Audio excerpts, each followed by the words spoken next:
जय बोलो श्री अनंतानंद परम सिद्ध भगवान की, चिंतामणि पार्श्वनाथ भगवान की, परम पूज्य आचार्य श्री आदि सागर जी महाराज की, परम पूज्य आचार्य श्री शांति सागर जी महाराज की, परम पूज्य प्रथम गणनियारिका रत्न श्री 105 विजयमती माता जी की, जैन धर्म की, जिनवानी माता की,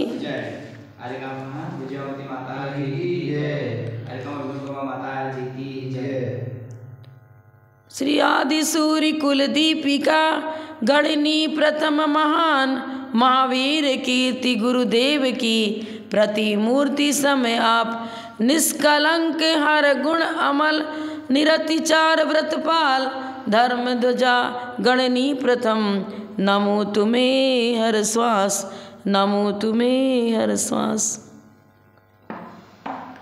आज हम आप सबको ये बताना चाहेंगे कि स्थायी सुख का श्रेष्ठ उपाय क्या हो सकता है।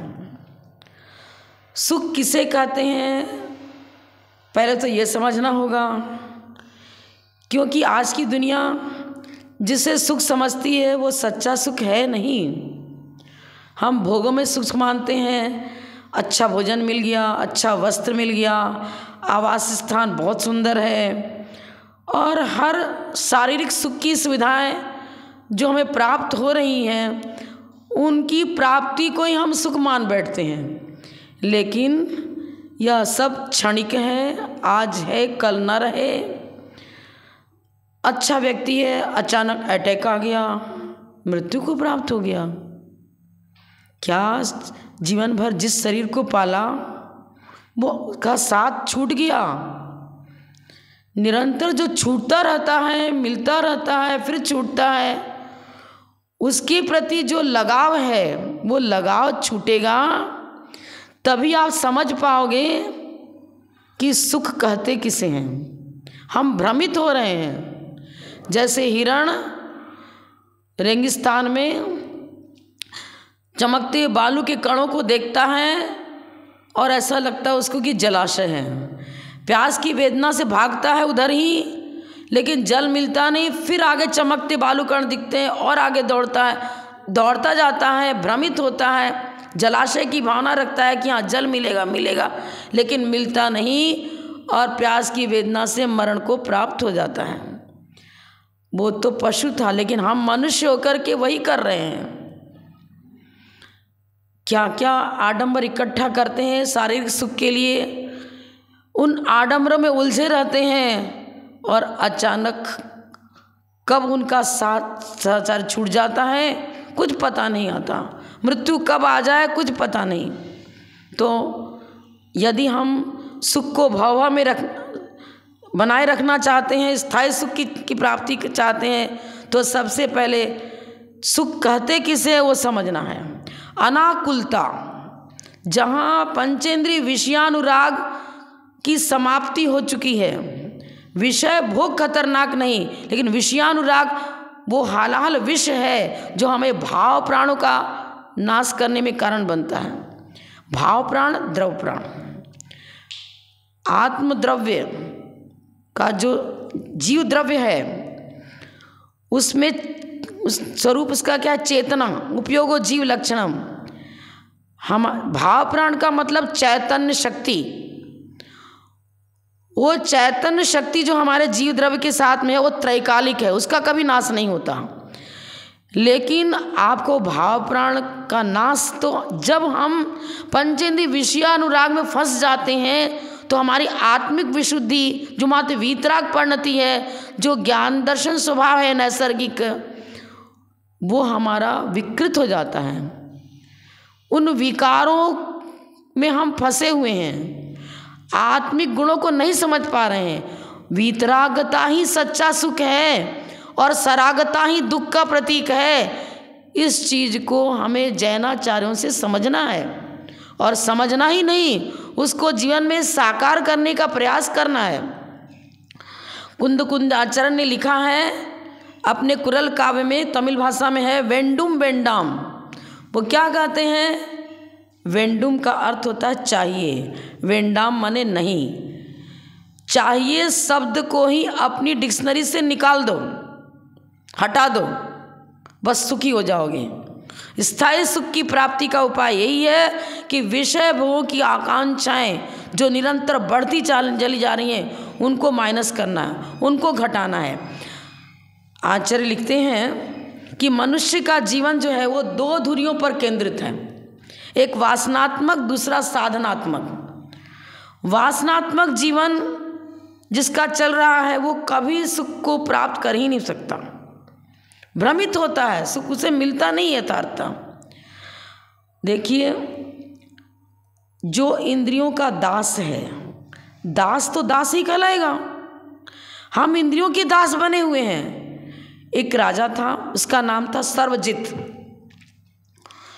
सभी लोग उसकी प्रशंसा करते थे, बड़ा शूर है, वीर है, और इसका क्षेत्र बहुत विकसित होता चला जा रहा है और आधिपत्य बढ़ रहा है। सारे राजा महाराजा उससे निरंतर नमस्कार करते हैं, उसकी अधीनता में रहते हैं, इसलिए सब उसको सर्वजित कहा करते थे। लेकिन उसकी माँ उसको सर्वजित नहीं कहती थी और पुत्र चाहता था कि माँ से कहलाना, माँ हमारी प्रशंसा क्यों नहीं करती, वो मुझे सर्वजित क्यों नहीं करती। एक दिन उसने माँ से कहा, माँ सब हमारी प्रशंसा करते हैं, सर्वजित का तुम क्यों नहीं मुझे सर्वजित कहती, क्या कमी है मुझ में। माँ ने कहा, अरे सर्वजित क्या, तू तो गड्ढे में गिर रहा है। क्यों? जब तुमने अपनी कषायों को नहीं जीता, इंद्रियों पर विजय प्राप्त नहीं किया, पंचेंद्रिय विषय भोगों के गड्ढे में पड़ा हुआ है, अपने आत्मगुणों को जब प्राप्त कर लेगा ना, जब तेरी वीतराग परिणति बनेगी, बहिर्मुख प्रवृत्ति छूट जाएगी, अंतर्मुख प्रवृत्ति जागृत होगी, तब तू सर्वजित कहलाएगा। तू तो बाहर ही बाहर दौड़ लगा रहा है, ये मेरा, ये संपत्ति मेरी, ये राज्य मेरा, ये धन मेरा। अरे पर पदार्थों को अपना मान बैठा है, महाअज्ञानी है। तू तो सर्वजित नहीं, अहित स्वहित भी नहीं कर पा रहा है और परहित भी नहीं कर पा रहा है। हित की परिभाषा तो पहचान, हित किसमें, हितकारी तत्व को ग्रहण कर, तब तू सच्चा विजेता और राज त्रैखंड त्रैलोक्याधिपति तीर्थंकर कैसे बने, वीतराग परिणति से बने। और उस परिणति को जब तू प्राप्त कर लेगा तब मैं तुझे सर्वजित कहूँगी, नहीं कह सकती। बड़े चक्कर में पड़ गया, उसका वैराग्य जागृत हुआ, अच्छा मैं भी यही करके दिखाऊंगा, वास्तव में मैं भ्रमित हो रहा हूँ। उसने अपनी भूल स्वीकार करी और दिगंबर दीक्षा धारण करके कठोर तप किया। वास्तव में आज पाश्चात्य संस्कृति मुझे भ्रमित कर रही है। आत्मिक गुणों से अपने रत्नत्रय संपत्ति की पहचान हम नहीं कर पा रहे हैं और इंद्रियों के दास बनते चले जा रहे हैं। विषयानुराग के विषैले कांटे साथ साथ चल रहे हैं और फिर भी अपने को सुखी कहते हो। अरे पैर में कांटा घुस गया यदि किसी के, तो वो निरंतर व्यथित रहता है, जब तक कांटा निकलता नहीं तब तक वेदना उसको पहुंचाती रहती, वो व्यथित ही रहता है, दुखी रहता है।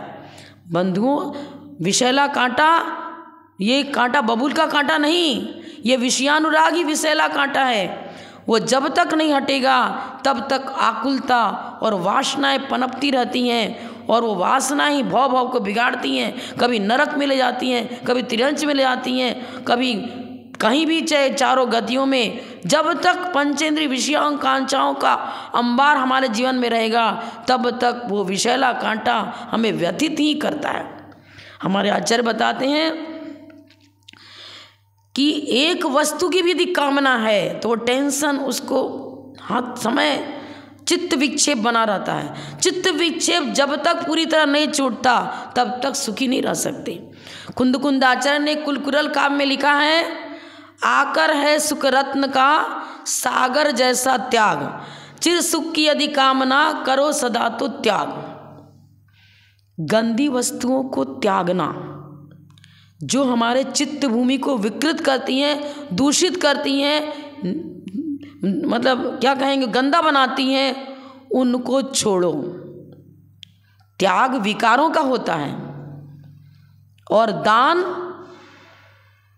त्याग भावना पूर्वक उत्तम से उत्तम वस्तु को दिया जाता है। त्याग, दान अलग चीज़ है, त्याग अलग चीज़ है। दान में हम श्रेष्ठ पात्र के लिए, उत्तम पात्र के लिए कुछ योग्य वस्तु जो उनकी रत्नत्रय की साधना में सहकारी बने, उन वस्तुओं को हम देते हैं। आहार दान, औषध दान, ज्ञान दान, अभय दान, एकेंद्री से लेकर पंचेंद्री तक सभी जीवों के रक्षण की भावना रखना, और ये हुआ दान, उनके लिए योग्य वस्तु देना। और जो रत्नत्रयधारी हैं उनकी साधना अच्छी बने, इसके लिए हमने आहार दान आदि देते, ये दान है। पर दान भी वही कर पाएगा जिसके अंदर त्याग है। यदि पंचेंद्री विषयानुराग घर आए तो दमड़ी भी नहीं निकलेगी, धन इकट्ठा करने संकलन में लगे रहेगा, छोड़ने की भावना ही उसको नहीं होगी। यदि जबरदस्ती देना ही पड़ा तो देकर दुखी होता है। लेकिन जो जैन धर्म की मर्म को समझते हैं वो जानते हैं कि एक सिक्के के दोनों पहलू हैं। त्याग और दान एक ही सिक्के का दो पार्ट्स। यदि पंचेंद्री विषयानुराग है तो दान कर ही नहीं पाएगा। दान दे रहा है इसका मतलब त्याग की भावना उसके अंदर है। भोगों के धन के प्रति अनुराग छूटेगा तब तो दान दे पाएगा। तो आचार्य क्या कहते हैं, सबसे पहले पंचेंद्री विषयानुराग छोड़ो और आत्मिक गुण जो रत्नत्र हैं उनके प्रति अपना अनुराग जागृत करो। नैसर्गिक संपत्ति अपना रत्नत्र ही है, आत्मिक गुण हैं, उनकी रक्षा करो। तो किसान चावल पैदा करने के लिए खेती करता है, कठोर परिश्रम करता है, लेकिन जब खेती फलीभूत होगी तो घास फूस भी आएगा। लौकिक संपत्ति तो बिना मांगे अपने आप आती है। चाह तो थी चावल की, लेकिन साथ में तिनका भी आता है, घास फूस भी आता है।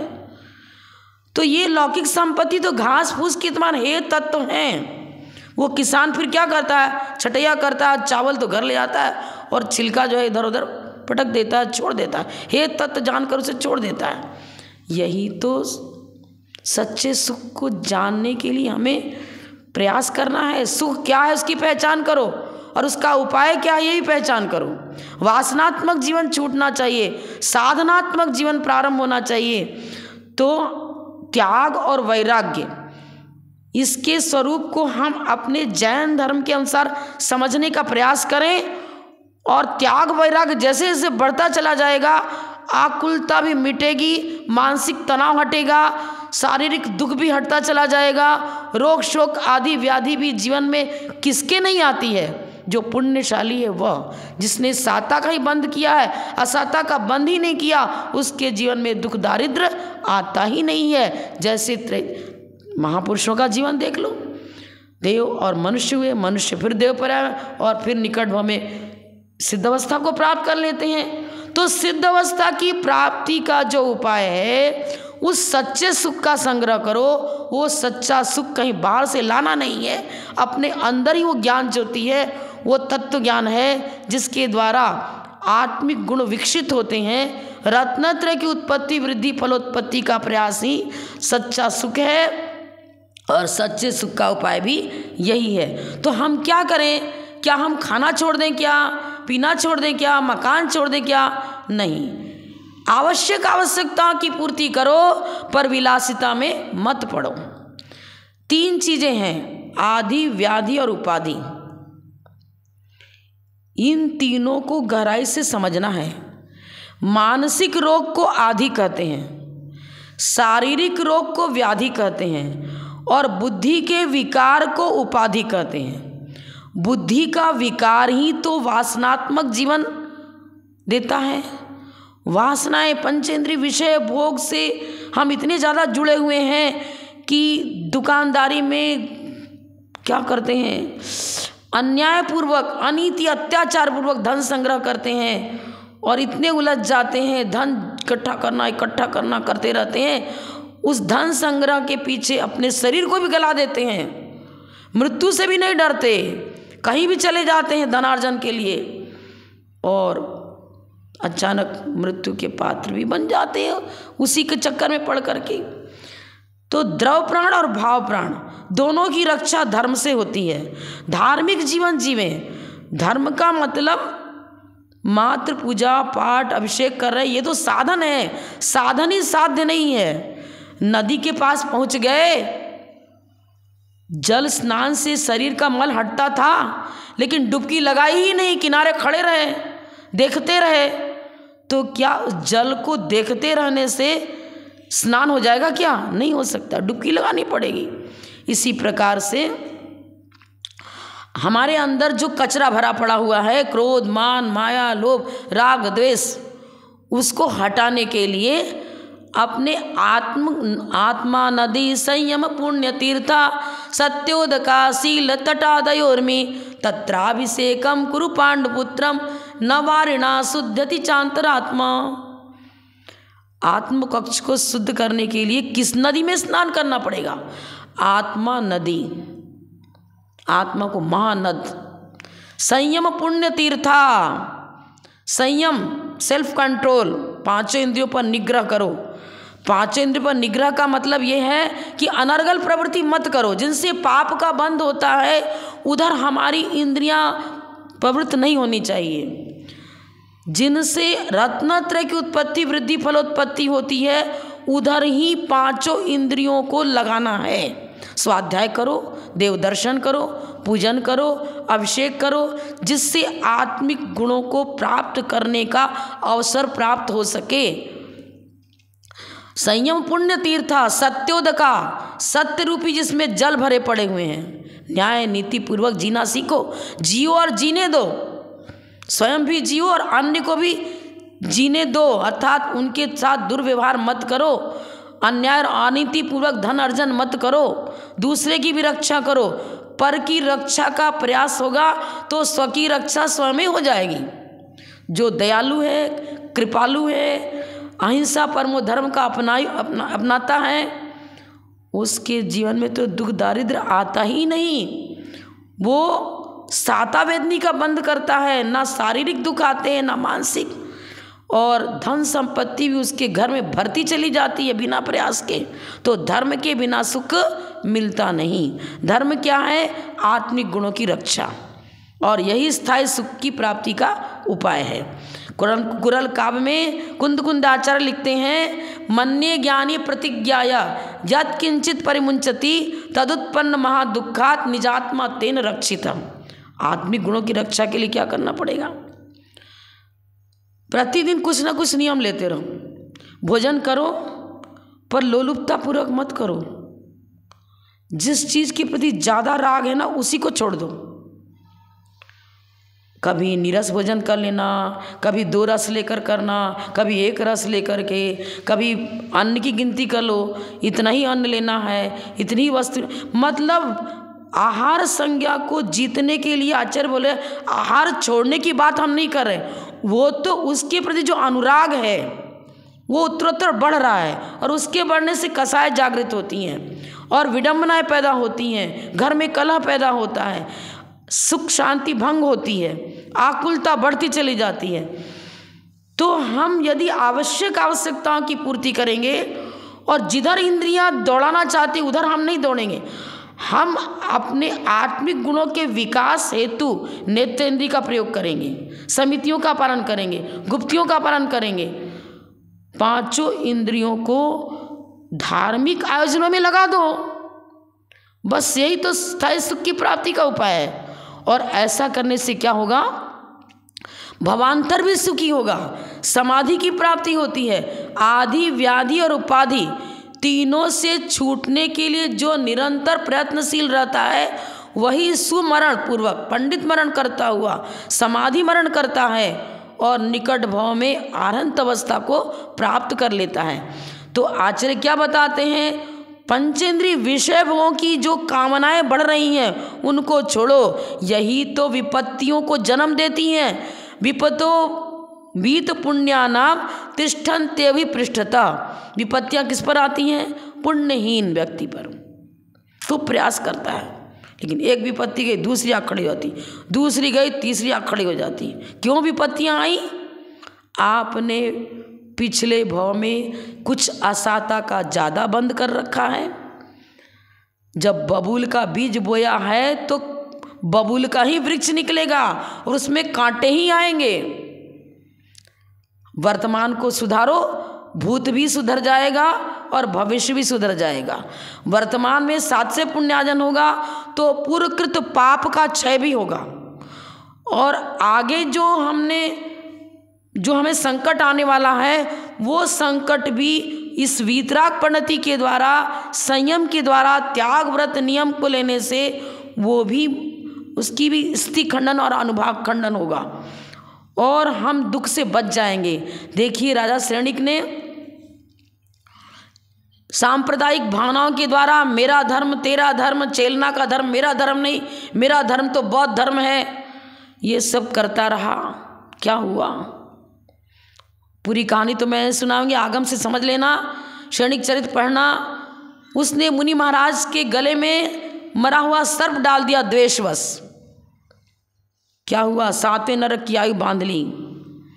लेकिन जब जिन धर्म के प्रति प्रभावित हुआ और देखा कि अरे जिन महाराज को मैंने मारने का उपाय किया था, दुख देने का उपाय किया था, वही महाराज चेलना को और मुझको दोनों को एक साथ एक जैसा आशीर्वाद दे रहे हैं। इनके जीवन में कोई ना शत्रु है ना कोई मित्र है। ऐसी निरीह वृत्ति हमने किसी साधु में नहीं देखी, अपने बुद्ध साधुओं में नहीं देखा। ये तो सच्चा धर्म यही नजर आता है। और बहुत अपनी निंदा और गरहा करी और मिथ्यात्व को छोड़ा, सच्चे रत्नत्रयधारी मुनिराज की सेवा में लग गए और महावीर भगवान के समर्पण में जाकर सम्यक को प्राप्त किया, छाई सम्यक को प्राप्त कर लिया। फिर क्या हुआ? उनका जो वर्तमान पुरुषार्थ रहा, गतिविधि उन्होंने बदल दी, सच्चे मार्ग में लग गए, कुमार्ग से हटकर वर्तमान को सुधारने का जो प्रयास रहा, उस प्रयास से ही 7वें नरक में जाने से बच गए। पहले नरक में पहुंचे, बहुत दुख सीमित हो गया उनका, और हमेशा हमेशा के लिए दुख की प्राप्ति का उपाय भी महावीर भगवान के दरबार में ही सीख लिया।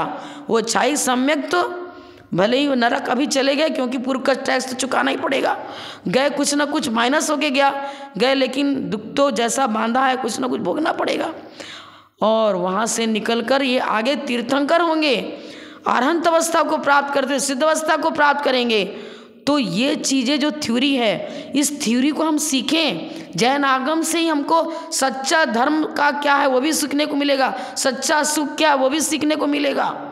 जागरण, आप सोचते हो कि हम तो बहुत पुरुषार्थ करते हैं, खूब दान देते हैं, खूब धर्म करते हैं, पर बहिर्मुख प्रवृत्ति यदि मात्र चल रही है, अरे नदी में डुबकी नहीं लगाई तो शरीर का मल नहीं हटा।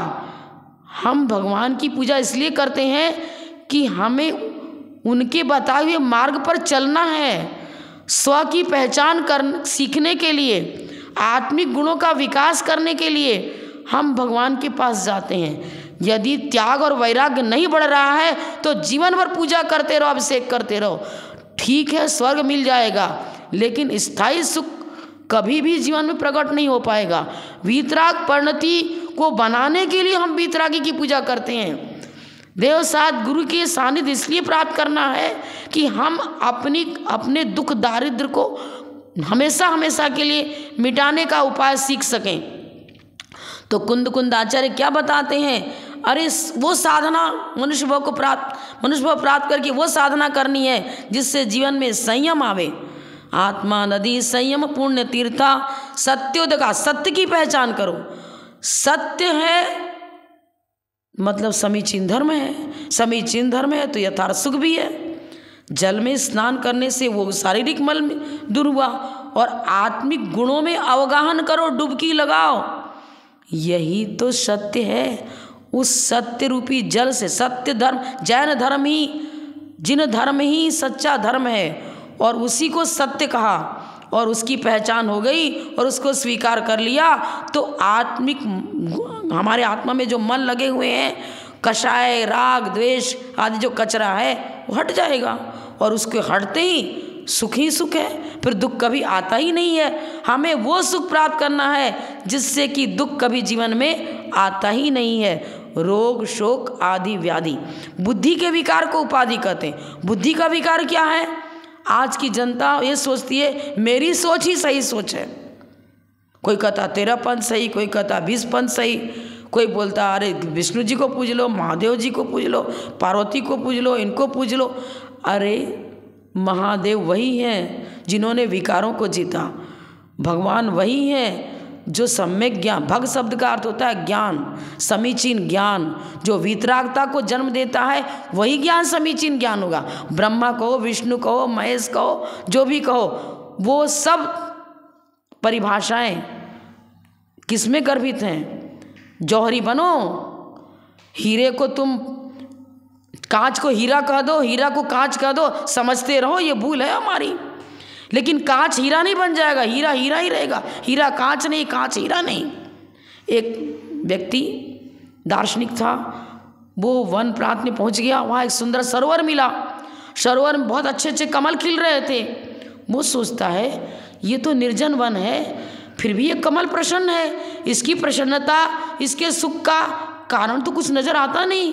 हम तो अच्छा भोजन मिलता है तो सुखी रहते हैं, अच्छा महल मलियाना सुखी रहते हैं, ये एकांत निर्जन वन, यहाँ भी ये प्रसन्न नजर आ रहा है। पूछता है अरे कमल जलस तू सुखी कैसे है, मुझे बताएगा क्या, तेरी प्रसन्नता का कारण क्या है?